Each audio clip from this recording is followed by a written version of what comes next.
The startup model for governments, a radical shift. If governments were required to operate like startups, the fundamental nature of governance, decision-making, and policy implementation would undergo a profound transformation. The startup mentality emphasizes agility, innovation, risk-taking, and fast-paced execution, which could bring both positive and negative consequences for a nation's development. Faster decision-making and execution. One of the most significant changes would be a shift toward quicker decision-making. Governments, typically characterized by bureaucratic processes and slow, deliberative decision-making, would instead operate with the agility of a startup. Policies could be designed, tested, and modified more quickly, allowing governments to respond to emerging issues much faster. However, this could also lead to hasty, untested decisions that might not fully consider long-term consequences. Innovation and risk-taking in policy. Operating like a startup would encourage governments to embrace innovation and experimentation in their policies. Traditional government structures might feel compelled to pilot bold new ideas, from tech-driven solutions in healthcare to experimenting with universal basic income or sustainable energy systems. While this could lead to breakthroughs, it could also result in failures if untested ideas are implemented too soon, creating risks for citizens who might be directly impacted. Focus on results over process. Startups are known for prioritizing outcomes and results over bureaucratic processes. Governments, under a startup model, would likely place more emphasis on efficiency and achieving measurable results. Public services and programs would focus on delivering tangible outcomes quickly, similar to how startups prioritize customer satisfaction and product development. However, this could also lead to a neglect of process and a lack of thorough oversight, potentially compromising the quality of governance. Flatter organizational structures. A startup-style government would likely embrace a flatter organizational structure, with fewer hierarchical layers and more decentralized decision-making. This could create a more open and collaborative environment where ideas can flow more freely between government officials and citizens. However, a lack of clear leadership and accountability could lead to confusion, inefficiency, or internal power struggles, as seen in some startups where roles are not always clearly defined. Funding and financial sustainability. In the startup world, funding is crucial for survival and growth.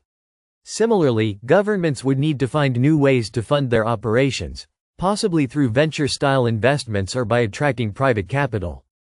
Governments might have to compete for investments in infrastructure, education, and social services, requiring them to operate like businesses. However, this reliance on private funding could lead to an unequal distribution of resources, favoring wealthy cities or sectors over others. Emphasis on data and metrics. A startup-focused government would likely place heavy emphasis on data-driven decision-making. Similar to how startups track key performance indicators, KPIs, to measure success, governments might use metrics to gauge the effectiveness of public services, education, healthcare, and economic policies. This could lead to more targeted, evidence-based policies, but it might also result in an over-reliance on data that overlooks the qualitative aspects of governance, such as fairness and social cohesion. Shorter-term focus and sustainability. Governments that operate like startups might focus on short-term growth and quick wins to maintain momentum, rather than prioritizing long-term sustainability. This could lead to rapid progress in certain areas, such as tech innovation or urban development, but may overlook the importance of building resilient systems or addressing systemic inequalities that require long-term, patient work. Competition and privatization. Under a startup model, governments might be tempted to embrace market competition and privatization in all sectors. Education, healthcare, infrastructure, and even law enforcement could be outsourced to private companies or operated as market-driven enterprises. While this could drive efficiency and innovation, it could also lead to inequality, with access to essential services being determined by financial resources rather than universal access. Citizen engagement and transparency. In the startup world, customer feedback and engagement are essential for growth. Similarly, governments operating like startups would likely place a higher value on citizen feedback, fostering more open lines of communication and transparency.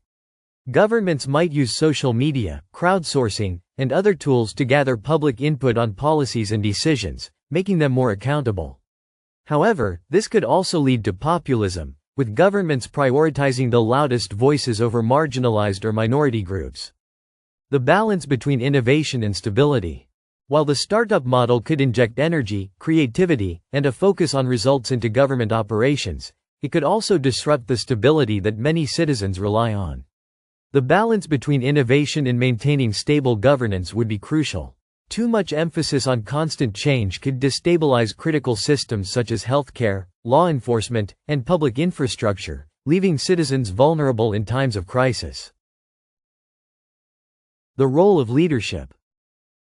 A startup-driven government would likely emphasize entrepreneurial leadership. Government officials would need to think like entrepreneurs, driving innovation, taking calculated risks, and managing projects with a startup mentality. This could lead to more dynamic leadership but might also reduce trust in institutions if leadership styles are perceived as more self-interested or focused on personal gain, rather than public service.